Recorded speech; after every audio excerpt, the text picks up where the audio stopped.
we can do our multiply, divide, add, subtract, just like this.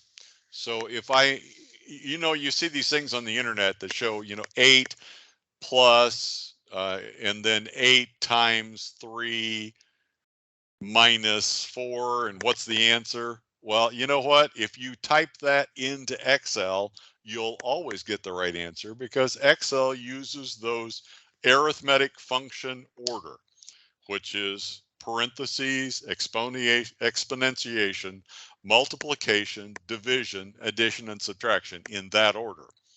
So if I say equals B30 plus A30 divided by A42, it's going to divide A30 by A42. And see the dollar signs? That means every place I copy this, it's going to divide that by A42. That is a fixed location. Anytime we put a dollar sign in a formula for a cell location, that indicates that that's a fixed location. So if I put $A, $42, then every place that I copy that, it's going to come back to that cell to do the division.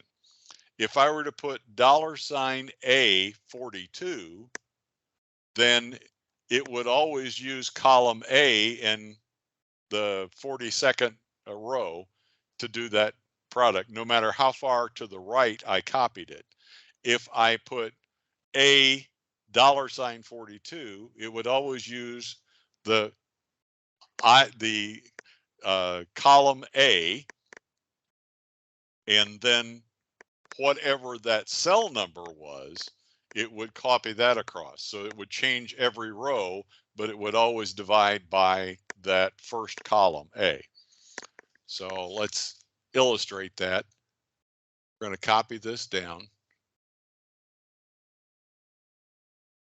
And anytime you don't understand what a formula is doing exactly, I can go to formulas up here in this and evaluate the formula. And now that shows me what a formula is.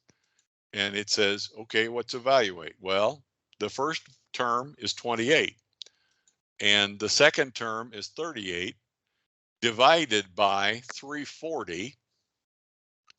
And if I evaluate again, it's going to say that 38 divided by 340 is 0.11764. And then finally evaluate it. That comes out to what the answer is in this formula.